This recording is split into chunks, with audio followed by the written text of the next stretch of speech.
আজকে আমরা শিখব মাইক্রোসফট এক্সেল এর বিভিন্ন ফর্মুলা। আগে আমরা আর্টিকেলটা দেখলে বুঝতে পারবো যে কত শত শত মাইক্রোসফট এক্সেল এর ফর্মুলা রয়েছে।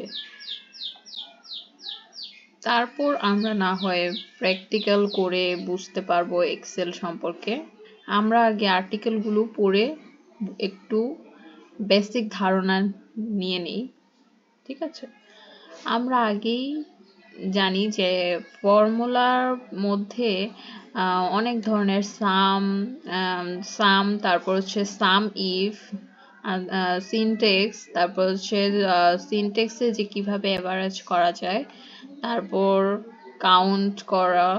আমরা প্রত্যেক কাজে, যেমন অফিসে আমরা এই ডাটা এন্ট্রি কিছু করতে গেলে তো বিভিন্ন শত শত ডাটাগুলো আমরা কি ক্যালকুলেটরে হিসাব করব?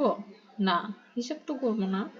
আমরা আমরা যদি ফর্মুলা জানি এক্সেলের, তাহলে আমরা এক্সেলের ফর্মুলা বসিয়ে আমরা নিমিষেই হাজার হাজার ডাটার অ্যান্সার আমরা বের করতে পারবো।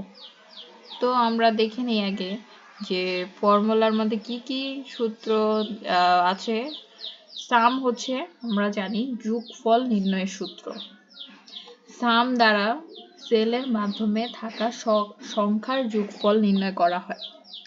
সামে হচ্ছে তোমার সিনটেক্স সাইন ইকুয়াল দিয়ে সাম তারপরে যে 1 2 5 6 এগুলো আমরা এক্সেল এর শীটের মধ্যে বসিয়ে, তো যে যে রো তুমি যোগ করবে সেই রো সিলেক্ট করে তারপর সাইন ইকুয়াল দিয়ে তারপর দেখবে যে ওই সিলেক্ট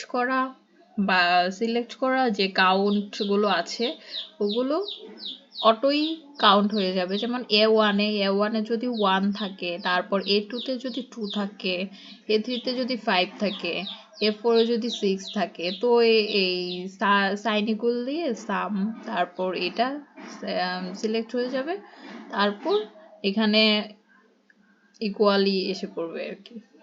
ইকুয়ালি যত 2 + 5 + 9 + 7 যা আসে অ্যান্সার। এটা আমরা বেসিক, আরো অনেক বড় বড় সংখ্যা দিয়েও যোগ করা যায়, যেটা আমরা মানে ক্যালকুলেটরের ঝামেলা ছাড়াই আমরা মাইক্রোসফট এক্সেলেই সমাধান করে নিতে পারবো। তো এই তো।